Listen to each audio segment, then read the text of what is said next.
As this episode of the Revolutionary Communist podcast goes out, there are 80,000 students in Quebec who are striking against Israel's ongoing slaughter in the Middle East and the complicity of the Canadian universities and Canadian institutions in this bloodshed. Across the rest of the country, there are thousands more attending demonstrations, protests, and rallies calling for the student strike to spread across the entire country. This is a massive step forward for the movement against imperialism in Canada. Back in August, the RCP launched a campaign for a student strike for Palestine to demand disclosure and divestment from all investments related to the Israeli war machine. Communists on 45 campuses across the entire country worked tirelessly for months to explain the need for a student strike and organize their classmates, their peers, behind making this strike wave a reality. Along the way, we were told by many of the individuals that we spoke to, many of the groups that we reached out to,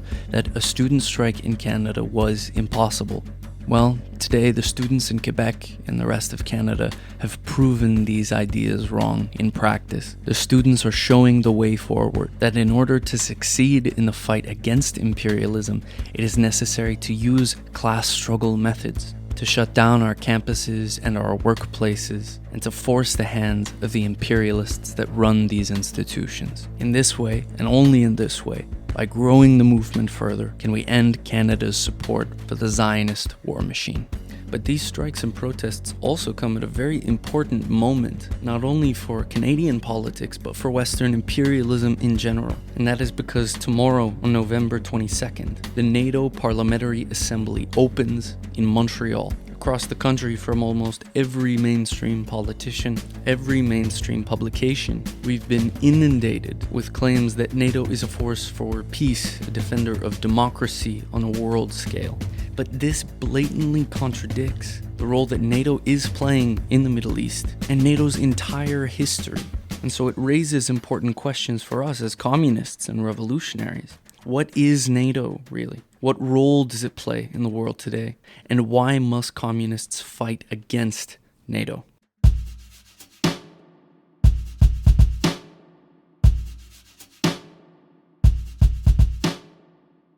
Hello again, comrades, and welcome back to this week's episode of the Revolutionary Communist Podcast. This week, we are joined by Benoît Tanguay, editor of Communist Revolution and Révolution Communiste. Benoît, thank you for joining us. My pleasure. So this week we're going to be discussing a very important question, especially for communists in Canada today, which is why communists oppose NATO. So Benoît, I wanted to start off with a really simple question. Well, maybe not so simple, but a basic question. What is NATO in the first place? Where does it come from? What is this organization?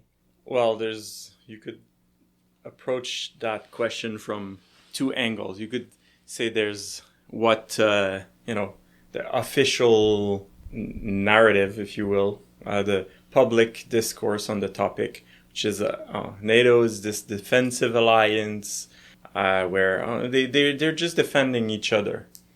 And then there's NATO in reality, which is, the biggest imperialist alliance on the planet, with I think now there are 32 countries, amongst them the most powerful in the world.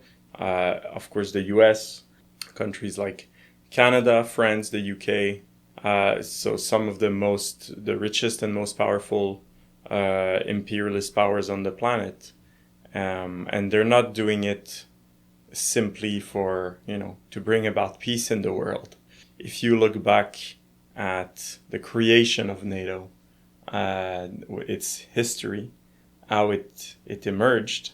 It emerged in the context of the post-World War boom, when the US became the dominant imperialist power on the planet. Its only other rival, or almost rival, was the USSR. And so the point of NATO in its open point was to contain the USSR. It was done in two ways. The first way it was done was to try to maintain stability of the European countries that had been ravaged by the war. And so NATO expanded towards like all the borders with Russia, with installing troops in West Germany, and all along that line with the Eastern Bloc, and so hundreds of thousands of troops, like military bases.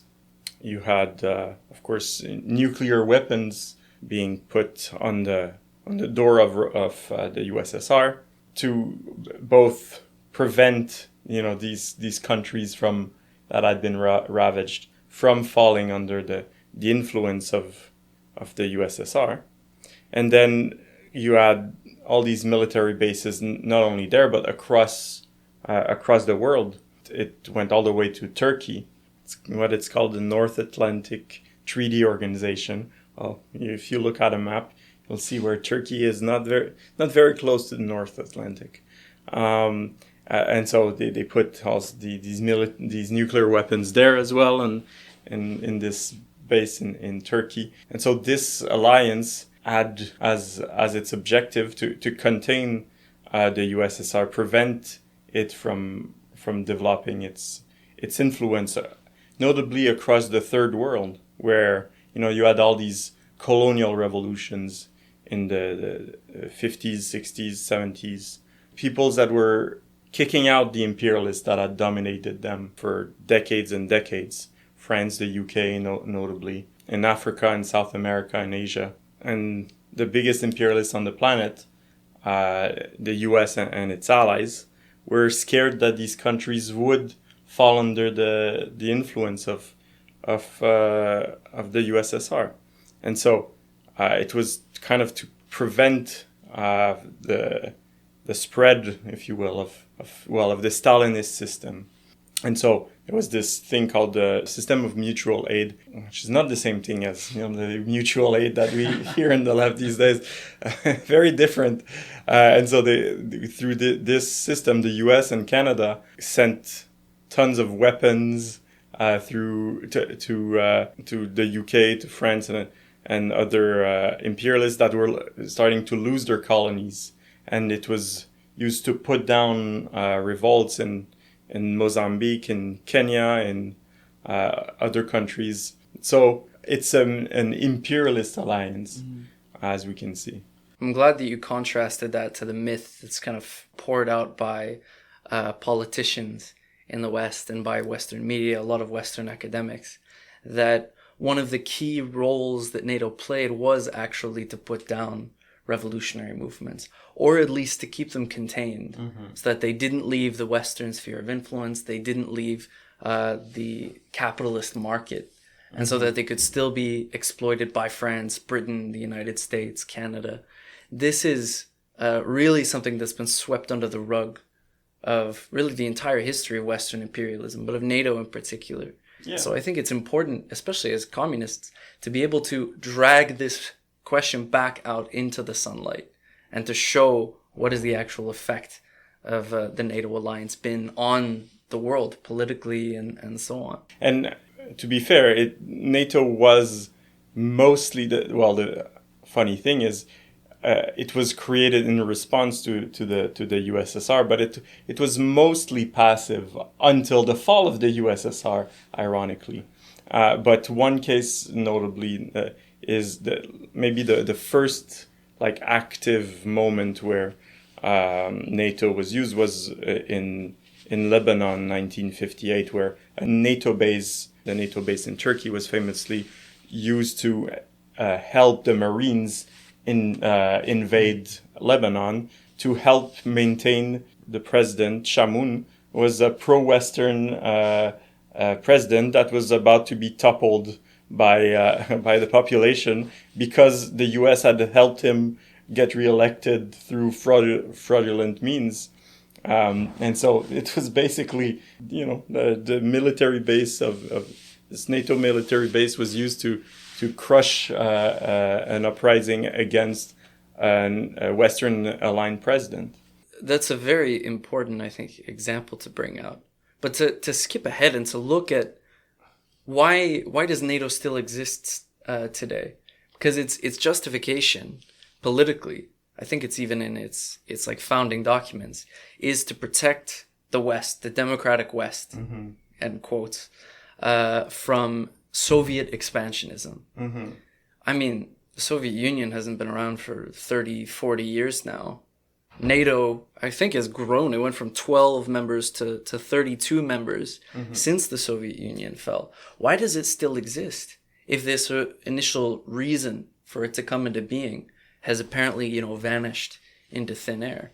Well, yeah, because as we said, it is an imperialist alliance, and well, we are still, living under capitalism, under domination of the imperialists, and the biggest imperialist power in the planet being the United States. And after the fall of the USSR, the use of NATO didn't diminish. On the contrary, the US became then the sole superpower in the world. It was now absolutely unrivaled on the world scene, and it used this newfound this free reign to massively expand its influence, its domination. And when we're talking about that, I mean, we mean the exploitation of the third world, the exploitation of poor countries through massive. Well, if we take the case of what happened, especially in Eastern Europe after the fall of the USSR, the US massively encroached on all these countries that were formerly in the Eastern Bloc. One after the other, they fell under the influence of the US, and this had massive consequences for the population there through like wholesale privatization, massive attacks on the conditions of work, of life, of working people there, through attacks on social services, which led to a massive decline in the quality of life and the life expectancy, massive rise in alcoholism, all of that. And so NATO was sort of the military or the military diplomatic, if you will, side of this massive imperialist offensive on Eastern Europe. And so these countries all fell under the aegis of NATO while they were being sacked and privatized by U.S. corporations. Yeah, I think it's interesting to see how NATO as a force on the ground, like soldiers, bullets, like actual battlements, increases after the fall of the Soviet Union. Yeah. Because I think, like, you could say, while the Soviet Union existed as one, I guess, pole in world politics, the United States kind of had to maintain passivity out of fear of driving countries towards the Soviet Union. It was when the Soviet Union collapsed that really NATO, as an imperialist bloc, kind of came into its own, and it started really through force of arms and through diplomacy as well, through threats and intimidation, forced the whole world under its heel in a lot of ways. The first official NATO mission was shortly after. It was in 91. It was during the Gulf War against Iraq. And then after that, you had the brutal dismantling of Yugoslavia that led to massive bloodshed, ethnic cleansing, and then NATO, under the guise of protecting people from the bloodshed that they were massively responsible for, they bombed the shit out of Serbia, excuse my language. Absolute hypocrisy, because, the person butchering the Albanians was Milosevic, was their guy that was responsible for the massive privatization of Serbia. And when he started slowing down the process of privatization and attacks on the working class, that's when they decided that Milosevic was not their friend anymore, and that's when they started bombing Serbia.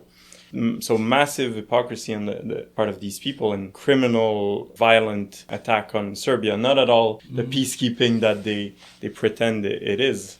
And I think you can see like a similar pattern, because Saddam Hussein used to be an ally of NATO and an ally of Western imperialism. It was only when he invaded Kuwait that he kind of crossed this red line in the sand where he was no longer actually helping Western interests, he was actually threatening them. Yeah. And then you see Saddam Hussein become this massive boogeyman that has to be fought by, the world order to maintain peace and stability. It's pure cynicism. Yeah.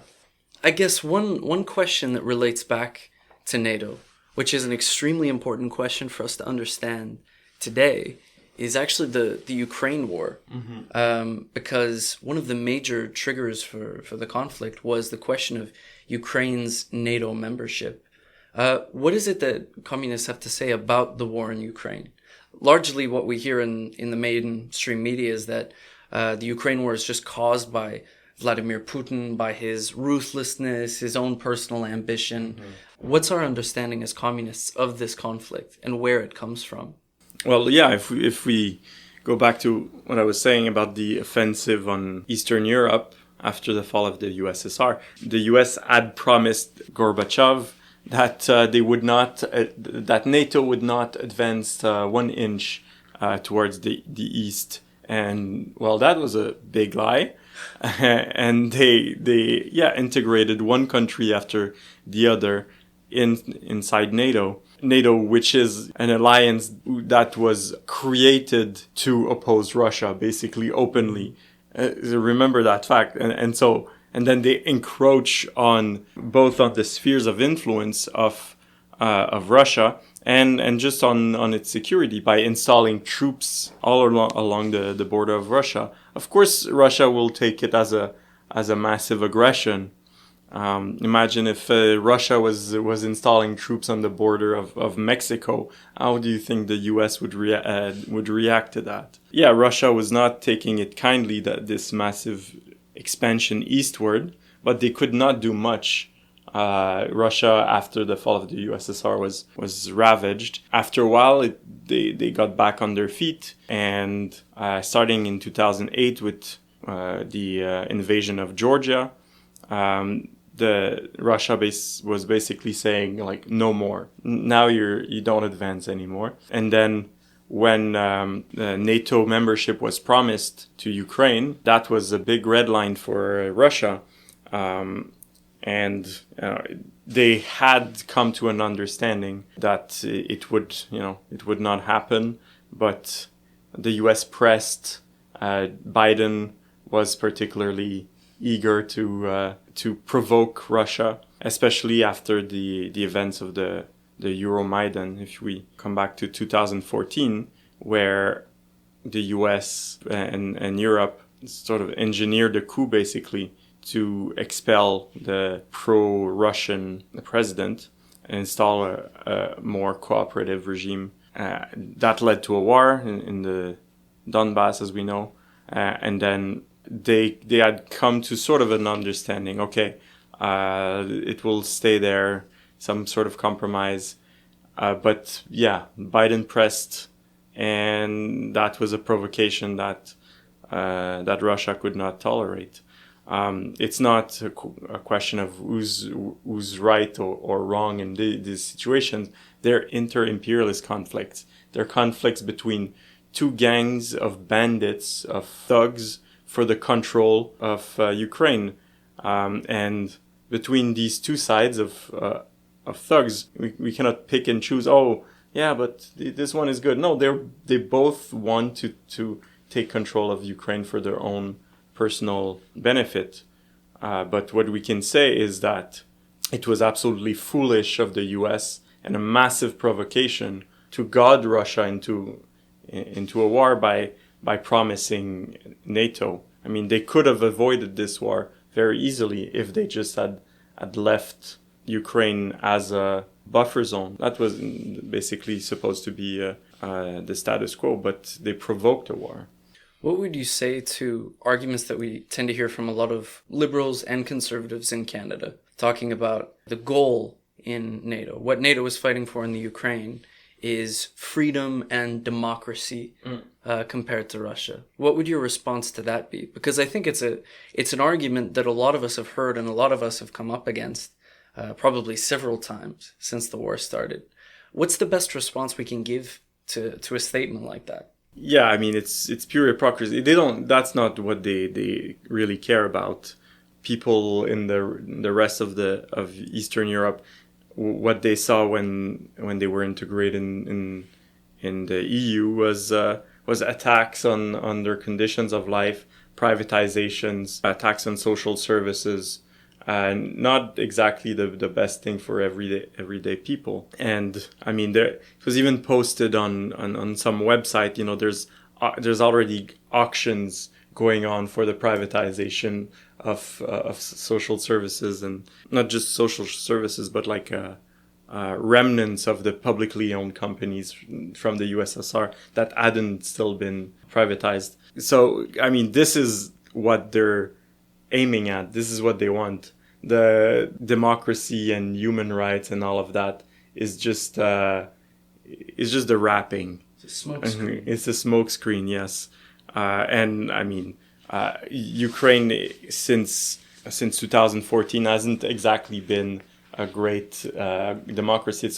It's constantly named by Reporters Without Borders as one of the a terrible place for journalists to operate. Journalists are being constantly targeted, and if you saw since the war began, I mean, there's constant attacks, anti-democratic attacks on trade unions. On I mean, it's basically illegal to be a communist in Ukraine.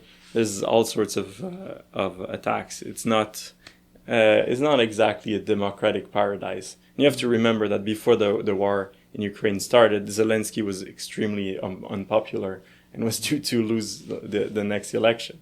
I mean, even just to draw another comparison, if there's any country that's actually run ahead of Ukraine in terms of being the worst place in the world for a journalist to be, the one that comes to mind right now is Israel. Mm-hmm. And I think, especially in contrasting what's said about the war in Ukraine, this defense of freedom and democracy for the Ukrainian people, all up in the clouds, very abstract. Mm-hmm. You can see this contrasted with the approach of the United States, the West, NATO as a whole, towards the Palestinians in Gaza and towards the Lebanese. Because right now you have what is the world's largest open-air prison in Gaza, which has now been bombed to smithereens. This serious campaign, this program of ethnic cleansing of the Palestinian people by the Israeli regime, and what is being done by NATO to protect, freedom, the right to just live, let alone the right to democracy. Absolutely nothing. Mm-hmm. They're actually supporting the aggressor. They're supplying the aggressor, and it's all in the name of so-called Israel's right to defend itself, which essentially boils down to Israel's right to massacre hundreds of thousands of innocent people. There we can see the real face of NATO on a world scale, I think. Yeah, absolute hypocrisy. Yeah, profoundly disgusting. And I mean, countries around the world are noticing it. There was some articles in economic papers and the business papers about some diplomats saying, yeah, it's the war in Gaza is making it hard for us to side with the West because you told us to side with you on Ukraine, citing democracy and human rights, and there you are in Israel, in Palestine, committing a genocide. It's making our position hard. Mm-hmm. Well, one thing that I wanted to come back to is we were talking about Russia, and that this conflict in the Ukraine is really an inter-imperialist conflict.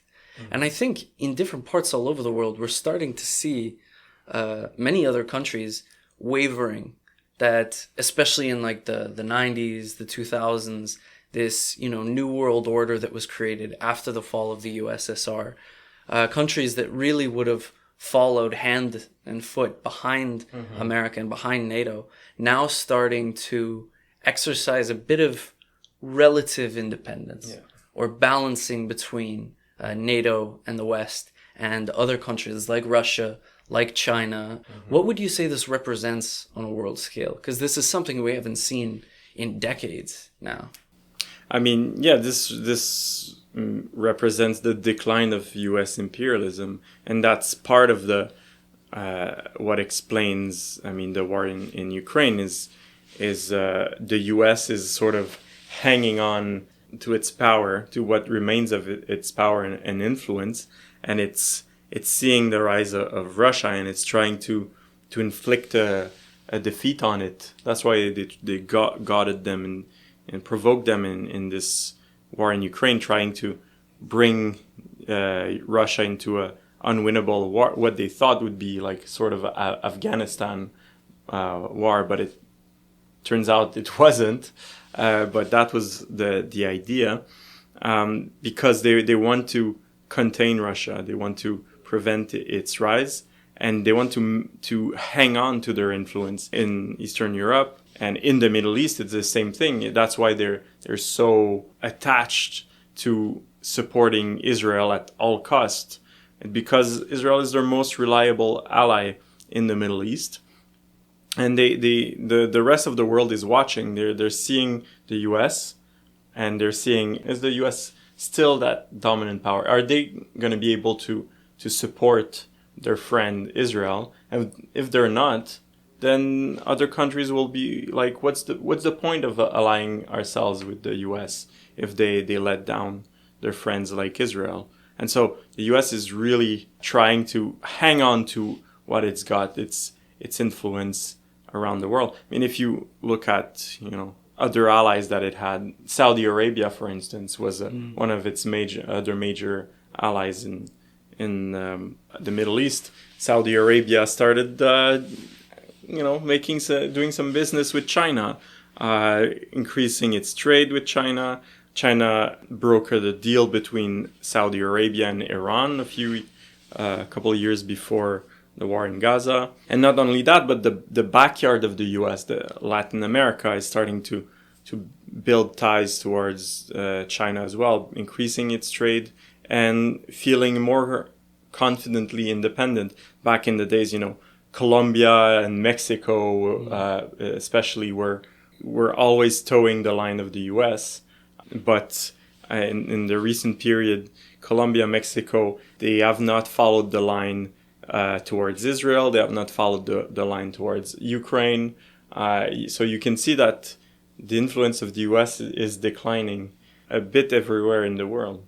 Do you think this has something to do with this target that the United States is especially strong in pushing, of all NATO members spending, I think it's 2% of GDP on military spending? Yeah, they used to say one of key aspect of U.S. military doctrine used to be that they should be able to maintain two major conflicts at the same time on two different parts of the world. And clearly they can't do that anymore. And so they don't have the same power, the same resources as they used to have. And so they want to be able to focus their attention where they need to be. And they see their main threat as being China, at least part of the establishment. They see the problems in the Middle East. And so they want Europe to stand on its own. Basically, what this question of the 2% NATO spending means is the U.S. is going to stop footing the bill of NATO, and they want Canada and Europe to start paying for their own military. Defend yourselves against Russia without us. That's not our problem anymore. The problem in that is that then Europe will be like, well, maybe we don't need the U.S. as much as well. They're kind of creating another problem by asking European countries to become more independent on the military front. They're opening the door for them to become more independent from the U.S. as well. But that's what's behind this idea. So we're starting to see slowly but surely the fraying of a lot of the old imperialist order as it existed. New rising imperialist blocs and these ties that, at least I think when both of us were kind of growing up, that seemed almost impossible to break.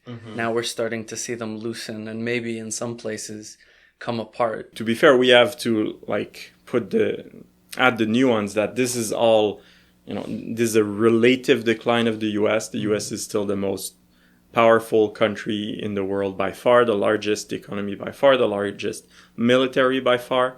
But even this partial decline is enough to have massive implications and may lead to important shifts in world relations. And so yes, that's how we see this fraying, or this fraying of the world order and old relations. And this is partly why we're seeing an increase in wars across the world. I think last year was the year where there was the most interstate wars since 1946. The highest number of interstate wars since 1946, which is not a coincidence. It's a product of this falling apart of the world order, which leads to increased tensions between imperialist blocs, between the imperialists in general. A shift in the balance of power between them leads to increased conflicts and wars.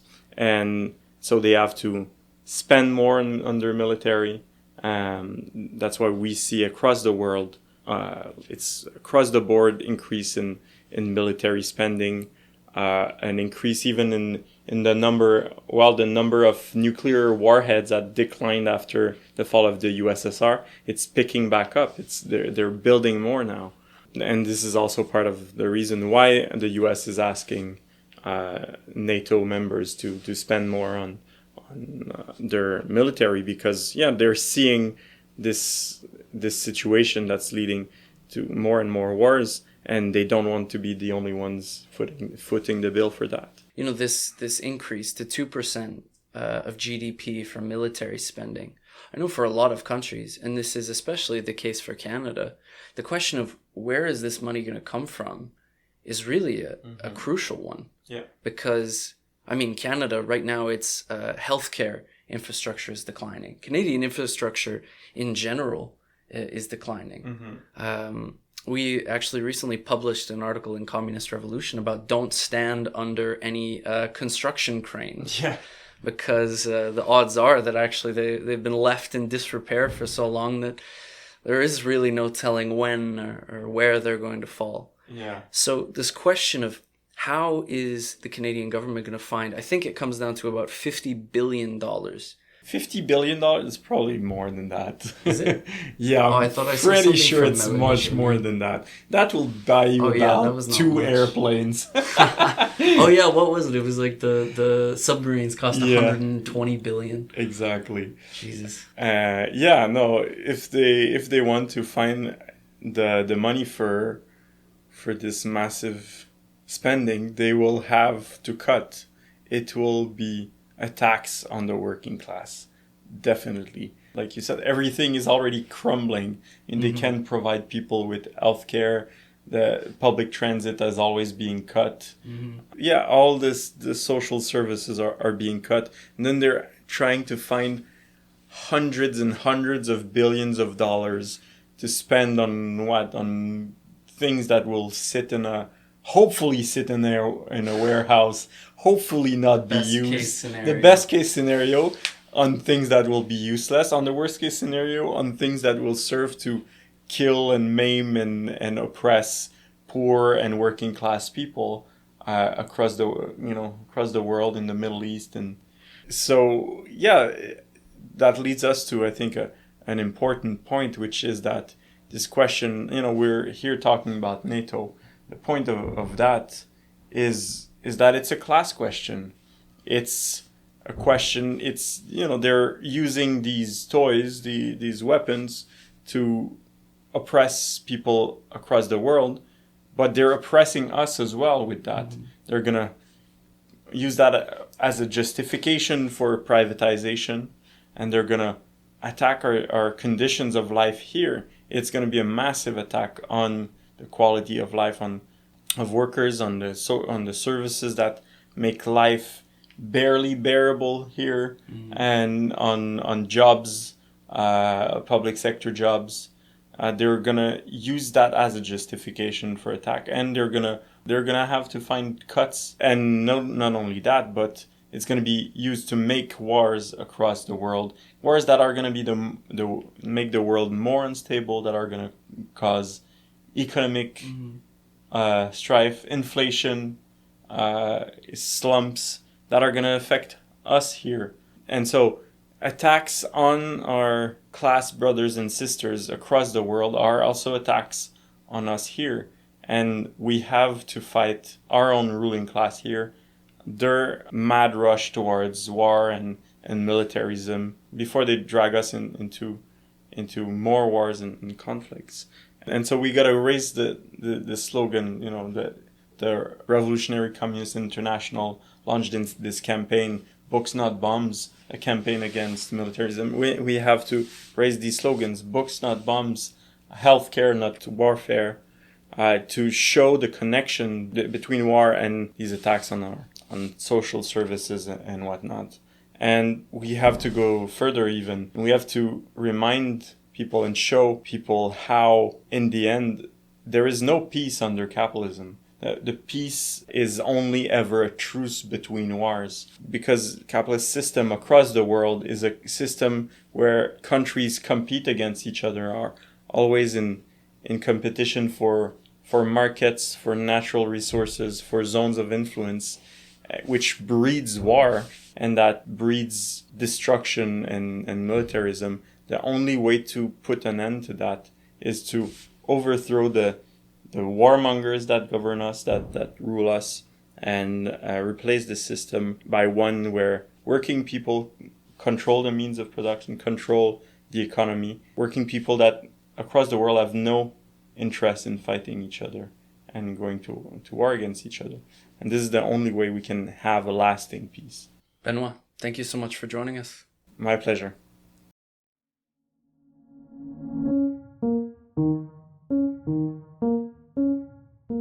Thanks for listening, comrades. I hope you enjoyed this week's episode. I'll add a link to Benoît's article, Why Communists Oppose NATO, in the show notes below. I'd encourage everyone to dive into it to study the subject for themselves. And also, if you want to join the struggle against Western imperialism and against imperialism across the board, I'd encourage you to join the RCP, to get organized, and to start building communist cells wherever you are. That's all for us this week. I'll see you next time, comrades.